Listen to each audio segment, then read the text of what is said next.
박근혜 대통령의 국회법 개정안 거부권 행사로 국회와 국민과의 정면전을 선포했습니다.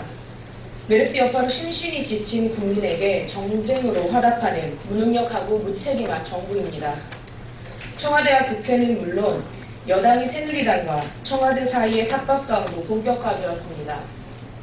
국회법 개정안은 본회의에서 여야 가릴 것 없이 찬성표를 던져 통과된 법안입니다. 입법부에서 86.5%라는 압도적인 찬성으로 통과된 법을 박근혜 대통령이 거부한다는 것은 국회를 철저히 무시하고 싸우겠다는 태도입니다. 국민의 대의기관이 국회의 뜻을 저버리고 독단적으로 국정을 운영하겠다는 박근혜 대통령의 오만함과 그 오만한 의지가 만천하에 드러난 것입니다.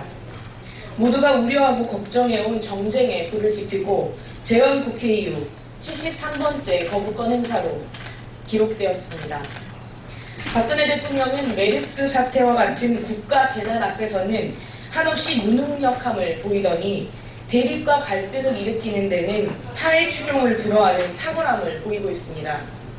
이번 거부권 행사는 국회를 철저히 무력화하고 여당 원내사령탑에게 경제 살리기 무능을 떠넘기는 전형적인 유체이탈 화법입니다.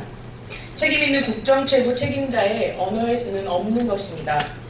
우리 당은 오후 긴급의총을 통해 관련 대응 방안을 논의할 예정입니다. 메르스 지역사회 감염 우려 방역 및 대응체제 기준이 전면적으로 바뀌어야 합니다. 보건당국이 24일 메르스 진정 국면이라던 판단을 번복했습니다. 의심 증상이 있는 환자가 확진자 병원을 병무하지 않았다는 이유로 검사조차 실시하지 않고서는 지역 감염 우려를 차단하는 보건당국의 발표는 어불성설입니다.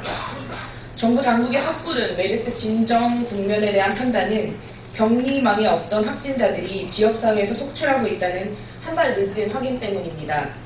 소 잃고 외양간 고치는 식의 대응으로 국민은 불안해하고 있습니다. 관리망에 없던 확진자가 속출하면서 감소 추세이던 격리자 규모는 다시 298명이 늘어 3,103명이 되었습니다. 대통령이 국민 불안을 잠재우고 메르스 사태를 총체적으로 책임있게 관리하지 않고 엉뚱한 정쟁의 혈안이 되어 있습니다. 잠시 메르스 국면이 잠잠해졌다고 생각한 아니란 판단이 다시 국민 불안을 들썩이게 하고 있습니다. 정부와 보건당국은 현 방역 및 대응체계의 기준을 전면적으로 재검토하고 다시는 섣부른 판단으로 국민을 혼란에 빠뜨리지 말아야 합니다. 강제징용 손해배상 청구소송 승소 관련해서 말씀드리겠습니다. 일제에 의해 강제노동에 동원됐던 근로정신대 할머니들이 당시 일본 군수기업을 상대로 낸 손해배상 청구소송 항소심에서 승소했습니다. 해방 70주년이 되어서야 나온 너무나도 늦은 것이지만 이제라도 강제노동 동원의 진실과 책임을 인정한 의미 있는 판결을 적극 환영합니다.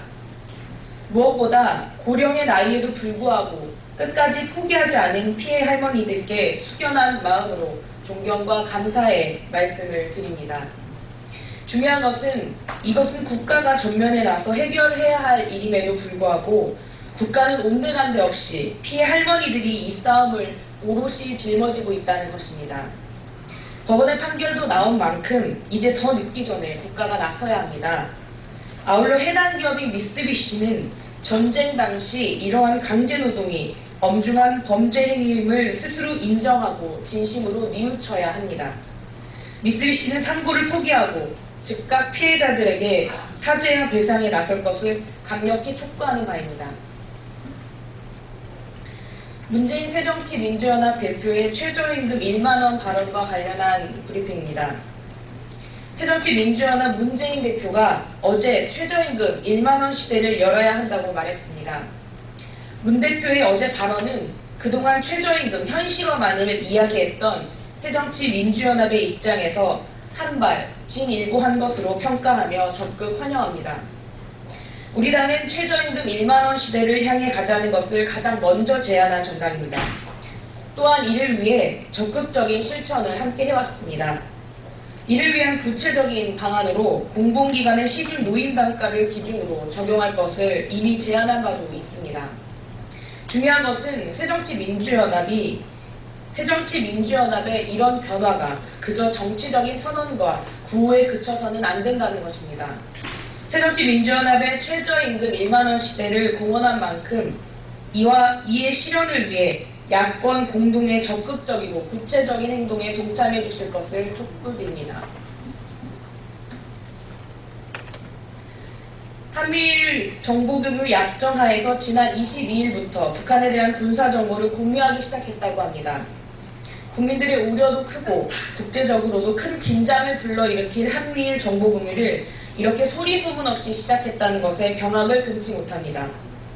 국가안보와 관련된 중차대한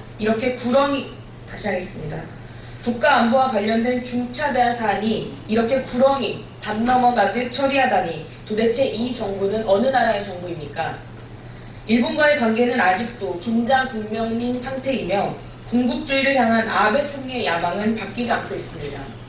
우리나라 안보에는 무관심한 미국의 태도와 더불어 사드 문제로 중국은 우리에게 의심의 눈초리를 거두지 않고 있습니다. 그런데 무슨 정보 공유를 한다는 말입니까?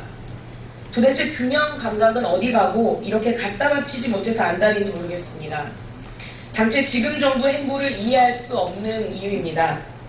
당장 한미일 정보 공유를 중단하기를 바랍니다. 국가를 지키는 것이 안보지 다른 나라에게 군사 정보를 퍼다주는 것이 안보가 아닙니다. 정부 당국자들은 스스로 자기가 어느 나라 국민인지 생각하기를 다시 한번 당부드립니다. 오늘은 6.25가 발발한 지 65년째 되는 날입니다.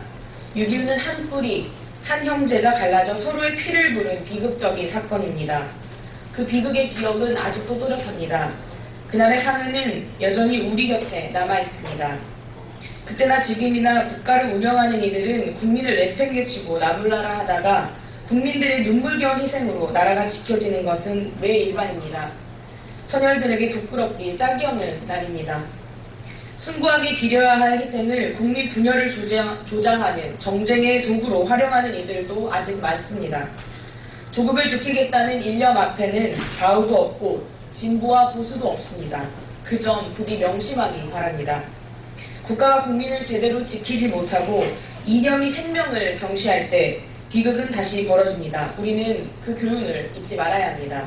아울러 정의당은 순국 선열의 희생을 단 한시도 잊지 않겠습니다. 이상입니다.